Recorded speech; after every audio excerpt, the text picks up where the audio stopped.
ओम नमो भगवते वासुदेवाय। तो चलिए बृहस्पतिवार गुरुवार की व्रत कथा शुरू कर लेते हैं। भारतवर्ष में एक प्रतापी और दानी राजा राज्य करता था। वह नित्य गरीबों और ब्राह्मणों की सहायता किया करता था। यह बात उसकी रानी को अच्छी नहीं लगती थी। वह ना तो गरीबों को दान देती, ना ही भगवान का पूजन करती और राजा को भी दान देने से मना किया करती। एक दिन राजा शिकार खेलने वन को गए तो रानी महल में अकेली थी। उसी समय बृहस्पति देव साधु वेश में राजा के महल में भिक्षा के लिए गए। भिक्षा मांगी। रानी ने भिक्षा देने से इनकार किया और कहा, हे साधु महाराज, मैं तो दान पुण्य से तंग आ गई हूँ। मेरा पति सारा धन लुटाता रहता है। मेरी इच्छा है कि हमारा धन नष्ट हो जाए, फिर ना बजेगी बांस ना बजेगी बांसुरी। साधु ने कहा, देवी तुम तो बड़ी विचित्र हो। धन संतान तो सभी चाहते हैं, पुत्र और लक्ष्मी तो पापी के घर में भी होने चाहिए। यदि तुम्हारे पास अधिक धन है तो भूखों को भोजन दो, प्यासों के लिए प्याले बनाओ, मुसाफिरों के लिए धर्मशाला खुलाओ। जो निर्धन अपनी कुंवारी कन्या का विवाह नहीं करा सकता उनका विवाह करा दो। ऐसा कोई अन्ना कार्य करो जिनके करने से तुम्हारा यश परलोक में फैलेगा। परंतु रानी पे उधर का कोई प्रभाव ना पड़ा। वह बोली, महाराज आप मुझे कुछ ना समझाइए, मैं ऐसा धन नहीं चाहती जो हर जगह बांटती फिरूं। साधु ने उत्तर दिया, यदि तुम्हारी ऐसी इच्छा है तो तथास्तु।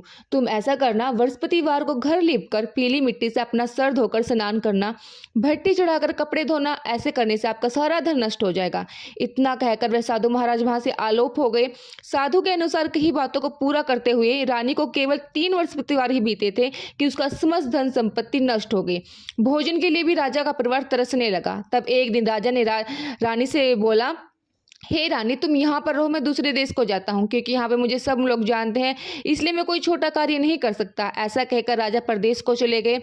वहां वे जंगल में लकड़ियां काट कर लाते और शहर में बेचते। इस तरह वे अपना जीवन व्यतीत करने लगे। इधर राजा के प्रदेश जाते ही रानी और दासी दुखी रहने लगी। एक बार जब रानी और दासी को 7 दिन तक बिना भोजन के रहना पड़ा तो रानी ने अपनी दासी से कहा, हे दासी, पास के नगर में ही मेरी बहन रहती है, वह बड़ी धनवान है। तू उसके पास जा और कुछ ले आ, ताकि बहुत दिन हमारा गुजर बसर हो सके। दासी रानी की बहन के पास गई। उस दिन गुरुवार था और रानी की बहन उसी समय बृहस्पतिवार के व्रत की कथा सुन रही थी। दासी ने रानी की बहन को अपना रानी का संदेश दिया, लेकिन रानी की बड़ी बहन ने कोई उत्तर नहीं दिया। जब दासी को रानी की बहन से कोई उत्तर नहीं मिला तो वो बहुत दुखी हुई और क्रोध भी आया। दासी ने वापस आकर रानी को सारी बात बतला दी। सुनकर रानी ने अपने भाग्य को कोसा। उधर रानी की बहन ने सोचा कि मेरी बहन की दासी आई थी, परंतु मैं उसे नहीं बोली। इससे बहुत दुखी हो गई। कथा सुनकर पूजा समाप्त करने के बाद अपनी बहन के घर गई और कहने लगी, हे बहन, मैं तो बृहस्पतिवार की कथा कर रही थी। तुम्हारी दासी मेरे घर आई थी, परंतु जब तक कथा होती है तब तक हम ना तो उठते हैं ना ही बोलते हैं, इसलिए मैं नहीं बोली। कहो दासी को क्यों गई थी? रानी बोली, बहन तुमसे क्या छुपाऊं, हमारे घर में खाने तक का अनाज नहीं है। ऐसे कहते कहते रानी की आंखें भर आई। उसने अपनी दासी समेत पिछले 7 दिनों से भूखी रहने की बात अपनी बहन को विस्तार पूर्वक सुना दी। रानी की बहन बोली, देखो बहन, भगवान बृहस्पति देव सबकी मनोकामना को पूर्ण करते हैं। देखो, शायद तुम्हारे घर में ही अनाज रखा हो। पहले तो रानी को विश्वास नहीं हुआ, पर बहन के कहने पर उसने अपनी दासी को अंदर भेजा तो सचमुच अनाज से भरा एक घड़ा मिला। यह देखकर दासी को बड़ा ही हैरानी हुई। दासी रानी से कहने लगी, हे रानी, जब हमें भोजन नहीं मिलता तब भी तो हम व्रत ही करते हैं, इसलिए क्यों ना इनसे व्रत की कथा पूछ ली जाए ताकि हम भी व्रत कर सके। तब रानी ने अपनी बहन से बृहस्पतिवार व्रत की कथा पूछी। उसकी बहन ने कहा, बृहस्पतिवार की व्रत में चने की दाल और मुनक्के से विष्णु भगवान की केले की जड़ में पूजन करना चाहिए और दीपक जलाना चाहिए। व्रत कथा और सुने और पीला भोजन ही करे, इससे बृहस्पति देव बहुत ही प्रसन्न हो जाते हैं। और व्रत और पूजा विधि बतलाकर रानी की बहन अपने घर को लौट आई। 7 दिन के बाद जब गुरुवार आया तो रानी और दासी ने व्रत रखा। घुड़साल में जाकर चना और गुड़ लेकर आई, फिर उसे केले की जड़ और भगवान विष्णु का पूजन किया। अब पीला भोजन कहाँ से आया, इस बात को लेकर दोनों बहुत ज्यादा दुखी थी। उन्होंने व्रत रखा था, इसलिए बृहस्पति देव उनसे बहुत ही ज्यादा प्रसन्न थे। इसलिए वे एक साधारण व्यक्ति के रूप में धारण कर 2 थालों में सुंदर पीला भोजन दासी के दे गए। भोजन पाकर दासी बहुत ही ज्यादा प्रसन्न हुई और रानी के साथ मिलकर भोजन ग्रहण किया। उसके बाद सभी गुरुवार का व्रत और पूजन करने लगे।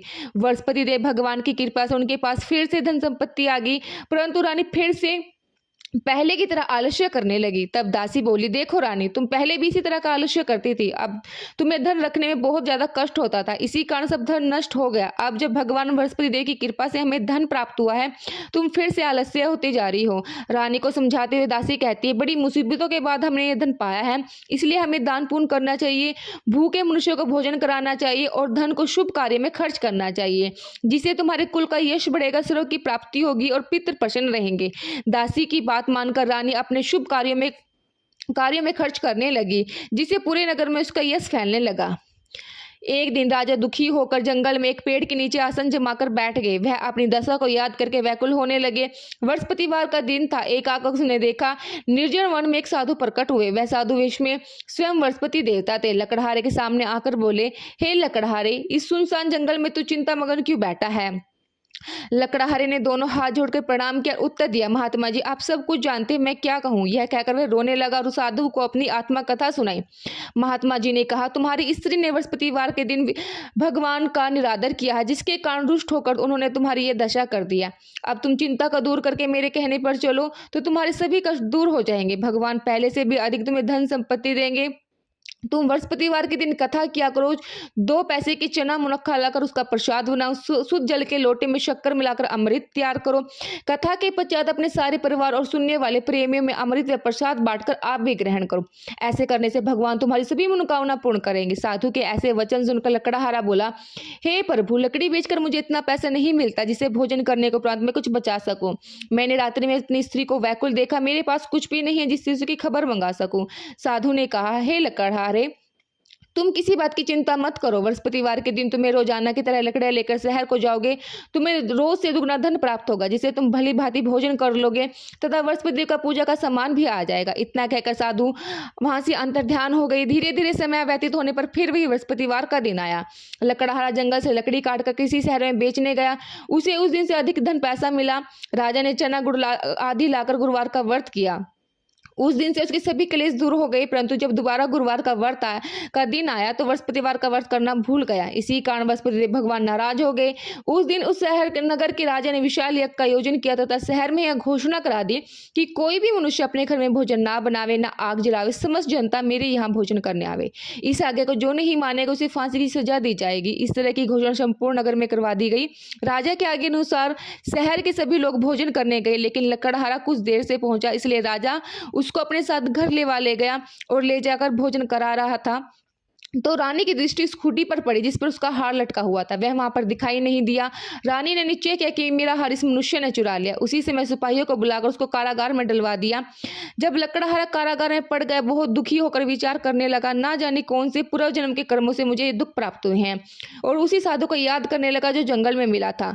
उसी समय तत्काल बृहस्पति देव साधु के रूप में प्रकट हुए और उसकी दशा को देखकर कहने लगे, अरे मूर्ख, तूने बृहस्पति देव की कथा नहीं करी, इसी कारण तुझे दुख प्राप्त हुआ है। अब चिंता मत कर, बृहस्पतिवार के दिन कारागार के दरवाजे पे 4 पैसे पड़े मिलेंगे, उनसे बृहस्पति देव की पूजा करना, तेरे सभी कष्ट दूर हो जाएंगे। बृहस्पति के दिन उसे 4 पैसे मिले। लकड़हारे ने कथा कही। उसी रात्रि को बृहस्पति देव ने उस नगर के राजा से संपन्न में कहा, तूने जिस आदमी को कारागार में बंद कर रखा है वह निर्दोषी है, वह राजा, उसे छोड़ देना। रानी का हार उसी खूंटी पर लटका है, अगर तू ऐसा नहीं करेगा तो मैं तेरे राज्य को नष्ट कर दूंगा। इस तरह रात्रि के संपन्न को देखकर राजा प्रातःकाल उठा और खूंटी पर हार देखकर लकड़हारे को बुलाकर अक्षमा मांगी तथा लकड़हारे को योग्य सुंदर वस्त्र आभूषण देकर विदा कर दिया। बृहस्पति देव के आज्ञा अनुसार लकड़हारा अपने नगर को चल दिया। राजा जब अपने नगर के निकट पहुंचा तो उसे बड़ा आश्चर्य हुआ। नगर में पहले से भी अधिक बाग, तालाब, कुएं, बहुत सी धर्मशालाएं, मंदिर आदि बन गई थी। राजा ने पूछा, ये किसके बाग और धर्मशाला हैं? तब नगर के लोग कहने लगे, ये सब रानी और बांदी के हैं। तो राजा को आश्चर्य भी आया और गुस्सा भी आया। तब रानी ने यह खबर सुनी कि राजा आ रहे हैं तो उन्होंने बांदी से कहा, हे दासी, देख राजा हमें कितनी बुरी हालत में छोड़ गए थे, हमारी ऐसी हालत देखकर वह लौट ना जाए, इसलिए तो दरवाजे पर खड़ी हो जा। आज्ञा अनुसार दासी दरवाजे पर खड़ी हो गई। राजा आए तो उन्हें 7 लिवा लाई। जब राजा ने क्रोध करके अपनी रानी से पूछा कि यह धन तुम्हें कैसे प्राप्त हुआ है, तब उन्होंने कहा, यह सभी धन हमें बृहस्पति देव की कृपा से प्राप्त हुआ है। राजा ने निश्चय किया, 7 रोज बाद तो सभी बृहस्पति देव का पूजन करते हैं, परंतु प्रतिदिन दिन में 3 बार कहानी कहा करूंगा, रोज व्रत किया करूंगा। अब हर समय राजा के दुपट्टे में चने की दाल बंधी रहती। दिन में 3 बार कहानी कहते। एक रोज राजा ने विचार किया, चलो अपनी बहन के घर हो आते हैं। इस तरह निश्चय कर राजा घोड़े पर सवार बहन के यहाँ चलने लगे। मार्ग में उसने देखा कि कुछ आदमी एक मुर्दे को ले जा रहे हैं। उन्हें रोककर राजा कहने लगा, अरे भाइयों, मेरी बृहस्पति देवी की कथा सुन लो। वो बोले, लो, हमारा तो आदमी मर गया, इसको अपनी कथा की पड़ी है। परंतु कुछ आदमी बोले, अच्छा कहो, हम तुम्हारी कथा भी सुनेंगे। राजा ने दान निकाली और कथा आधी हुई तो मुर्दा हिलने लगा। जब कथा समाप्त हुई तो राम राम कर मनुष्य उठकर खड़ा हो गया। आगे मार्ग में किसान हल चलाता मिला। राजा ने उसे देखा और पूछा, अरे भाई, तू मेरी बृहस्पति देवी की कथा सुन लो। किसान बोला, जब तक मैं तेरी कथा सुनूंगा तब तक 4 हरिया और जोत लूंगा, जा अपनी कथा किसी और को सुनाना। इस तरह राजा आगे चलने लगा। राजा के हटते ही बैल पिछड़ा खाकर गिर लेकर आई। किसान के पेट में देखा बड़ा जोरों से दर्द होने लगा। उसी समय सब हाल कह सुनाया। बुढ़िया दौड़ी दौड़ी उस घुड़सवार के पास गई और बोली, मैं तेरी कथा सुनूंगी, तू अपनी कथा मेरे खेतों पे चलकर कहना। राजा ने बुढ़िया के खेतों में जाकर कथा कही, जिसको सुनते ही बैल उठ खड़े हुए। किसान के पेट का दर्द भी बंद हो गया। राजा अपनी बहन के घर पहुंचे। बहन ने भाई की खूब मेहमानी की। दूसरे रोज प्रातःकाल राजा जगा तो देखने लगा कि सब लोग भोजन कर रहे हैं। राजा ने अपनी बहन से कहा, ऐसा कोई मनुष्य है जिसने भोजन ना किया हो तो मेरी कथा सुन ले। बहन बोली, हे भैया, यह देश ऐसा ही है, यहाँ पे लोग पहले भोजन करते हैं, बाद में कोई अन्य कार्य करते हैं। अगर कोई पड़ोस में हो तो मैं देख आती हूँ। वह ऐसा कहकर देखने चली गई, परंतु उसे ऐसा कोई व्यक्ति नहीं मिला जिसने भोजन ना किया हो। अतः वे कुम्हार के घर गई जिसका लड़का बीमार था। उसे मालूम हुआ इनके यहाँ 3 रोज से किसी ने भोजन नहीं किया। राजा रानी ने अपने भाई की कथा सुनने के लिए कुम्हार से कहा, तो वह तैयार हो गया। राजा ने जाकर बृहस्पतिवार की कथा कही, जिसको सुनकर उसका लड़का ठीक हो गया। अब तो राजा की प्रशंसा होने लगी। एक रोज राजा ने अपनी बहन से कहा, हे बहन, हम अपने घर को जाएंगे, तुम भी तैयार हो जाओ। राजा की बहन ने अपनी सास से कहा। सास ने कहा, हाँ चली जाना, परंतु अपने लड़कों को मत लेके जाना, क्योंकि तेरे भाई की कोई औलाद नहीं है। बहन ने अपने भाई से कहा, हे भैया, मैं तो चलूंगी, परंतु कोई बालक नहीं जाएगा। राजा बोला, जब कोई बालक नहीं चलेगा तब तुम क्या करोगी। बड़ी दुखी मन से राजा अपने नगर को लौट आए। राजा ने अपनी रानी से कहा, हम निर्वंशी राजा है, हमारा मुंह दिखाने का धर्म नहीं है और कुछ भोजन आदि नहीं किया। रानी बोली, हे प्रभु, बृहस्पति देव ने हमें सब कुछ दिया है तो हमें औलाद भी अवश्य ही देंगे। उसी रात्रि को बृहस्पति देव ने राजा के सपने में कहा, हे राजा, उठ, सब सोच त्याग दे, तेरी रानी गर्भ से है। राजा की यह बात सुनकर बड़ी खुशी हुई। 9वें महीने में उसके गर्भ से एक सुंदर पुत्र पैदा हुआ। तब राजा बोला, हे रानी, स्त्री बिना भोजन के रह सकती है, बिना कहीं नहीं रह सकती। जब मेरी बहन आवे तो मुझसे कुछ मत कहना। रानी ने सुनकर हाँ कर दी। जब राजा की बहन ने यह शुभ समाचार सुना तो वो बहुत खुश हुई। बधाई लेकर अपने भाई के यहाँ आई। तभी रानी ने कहा, घोड़े चढ़कर तो नहीं आई, गधे चढ़ आई। राजा की बहन बोली, भाभी, मैं इस प्रकार ना कहती तो मैं औलाद कैसे मिलती। बृहस्पति देव ऐसे ही है, जैसे जिसके मन में मनोकामना होती है सबको पूर्ण करते हैं। जो सद्भावना पूर्वक बृहस्पतिवार का व्रत करते हैं अथवा कथा पढ़ते हैं, सुनते हैं, दूसरों को सुनाते हैं, बृहस्पति देव उनकी मनोकामना अवश्य ही पूर्ण करते हैं। भगवान बृहस्पति देव उनकी सदैव रक्षा करते हैं। संसार में जो मनुष्य सद्भावना से भगवान जी का पूजन सच्चे मन से करता है, उनकी सभी मनोकामना पूर्ण होती है। जैसे सच्ची भावना से रानी और राजा ने उनकी कथा का गुणगान किया तो उनकी सभी इच्छाएं बृहस्पति देव जी ने पूर्ण की। इसलिए पूर्ण कथा सुनने के बाद प्रसाद लेकर जाना चाहिए और हृदय से उनका मनन करते हुए जयकारा बोलना चाहिए, बोल बृहस्पति भगवान की जय, भगवान विष्णु की जय। और अब हम कहते हैं प्राचीन की जो कथा है, बृहस्पति देव की कथा। तो चलिए शुरू करते हैं। प्राचीन काल में एक ब्राह्मण रहता था। वो बहुत ही निर्धन था, उसकी कोई संतान नहीं थी। उसकी स्त्री बहुत मलिनता के साथ रहती थी। वह ना तो स्नान करती, ना किसी देवता का पूजन करती। इससे ब्राह्मण देवता बड़े दुखी थे। बेचारे बहुत कुछ कहते, किंतु उसका कुछ परिणाम न निकला। भगवान की कृपा से ब्राह्मण की स्त्री की कन्या रूपी रतन पैदा हुआ। कन्या बड़ी होने पर प्रातः स्नान करके विष्णु भगवान का जाप व बृहस्पतिवार का व्रत रखने लगी। अपनी पूजा पाठ को समाप्त करके विद्यालय जाती तो अपनी मुट्ठी में जौ भर कर ले जाती और पाठशाला के मार्ग में डालती जाती। जब ये जौ श्रवण के हो जाते तो लौटते समय उन्हें बीनकर घर ले आती। एक दिन वह बालिका सूप में उस सोने के जौ को फटक कर साफ कर रही थी। उसके पिता ने देख लिया और कहा, हे बेटी, सोने के जौ के लिए तो सोने का सूप होना चाहिए। दूसरे दिन बृहस्पतिवार था। इस कन्या ने व्रत रखा और बृहस्पति देव से एक प्रार्थना करके कहा, मैंने आपकी पूजा सच्चे मन से की हो तो मेरे लिए सोने का सूप दे दो। बृहस्पति देव ने उसकी प्रार्थना को स्वीकार कर लिया और जाने की तरह वह कन्या जौ फैलाती जाने लगी। जब लौटकर जौ बीन रही थी तो बृहस्पति की कृपा से सोने का सूप मिला। उसे वह घर ले आए और उसमें जौ साफ करने लगी, परंतु उसकी माँ के वहीं ढंग रहे। एक दिन की बात है, वह कन्या सोने के सूप में जौ साफ कर रही थी। उसी समय उस शहर के राजपुत्र वहां होकर निकले। इस कन्या के कार्य और रूप को देखकर मोहित हो गए तथा अपने घर आकर भोजन तथा जल त्याग कर उदास होकर लेट गए। राजा को जब इस बात का पता लगा तो अपने प्रधानमंत्री के साथ उनके पास गए और बोले, हे बेटा, तुम्हें किस बात का कष्ट है? किसने तुम्हारा अपमान किया अथवा क्या कारण हो? सो कहो, मैं वही कार्य करूंगा जिससे तुम्हें प्रसन्नता हो। अपने पिता की राजकुमार ने बात सुनी और बोला, मुझे आपकी कृपा से किसी बात का कोई दुःख नहीं है, किसी ने मेरा अपमान भी नहीं किया, परंतु मैं उस लड़की से विवाह करना चाहता हूँ, जो सोने के सूप में जौ साफ कर रही थी। यह सुनकर राजा आश्चर्य में पड़े और बोले, हे बेटा, इस तरह की कन्या का पता तुम ही लगाओ, मैं उसके साथ तेरा विवाह अवश्य करवा दूंगा। राजकुमार ने लड़की के घर का पता बतलाया। मंत्री उस लड़की के घर गए, ब्राह्मण देवता को सब हाल बतलाया। ब्राह्मण देवता राजकुमार के साथ अपनी कन्या के विवाह करने के लिए तैयार हो गए। विधि विधान के अनुसार ब्राह्मण की कन्या का विवाह राजकुमार के साथ हो गया। कन्या के घर से जाते पहले की भांति उस ब्राह्मण देवता के घर में गरीबी का निवास हो गया। अब भोजन के लिए भी अन्न बड़ी मुश्किल से मिलता था।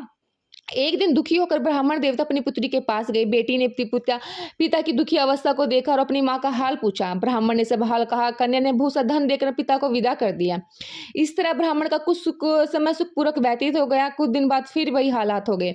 ब्राह्मण फिर अपनी कन्या के यहाँ गया और सारा हाल कहा तो लड़की बोली, हे पिताजी, आप माता जी को यहाँ ले आए, मैं उन्हें विधि बतला दूंगी जिससे गरीबी दूर हो जाती है। वह ब्राह्मण देवता अपनी स्त्री के साथ लेकर पहुंचा तो अपनी माँ को समझाने लगी, माँ, तुम प्रातःकाल प्रथम स्नान आदि करके विष्णु भगवान का पूजन किया करो तो सब दरिद्रता दूर हो जाएगी। परंतु उसकी मां ने एक भी बात नहीं मानी और प्रातःकाल उठकर अपनी पुत्री के बच्चों का झूठन खा लिया। इससे उसकी पुत्री को बहुत ही क्रोध आया और एक रात्रि को कोठरी से सारा सामान निकाल दिया और अपनी माँ को उसमें बंद कर दिया। प्रातःकाल उसे निकाला, उसको स्नान आदि करा के पाठ कराया तो उसकी माँ की बुद्धि ठीक हो गई। फिर प्रत्येक बृहस्पतिवार का व्रत रखने लगे। इस व्रत के प्रभाव से उसके माता पिता बहुत ही धनवान और पुत्रवान हो गए और बृहस्पति की कृपा से इस लोक के सुख भोग को स्वर्ग को प्राप्त हुए। सब बोलो विष्णु भगवान की जय, बोलो बृहस्पति भगवान की जय। तो ये थी हमारी बृहस्पतिवार गुरुवार की व्रत कथा। तो आपको कैसी लगी जरूर बताइएगा और कमेंट सेक्शन में ओम नमो भगवते वासुदेवाय जरूर लिखिएगा।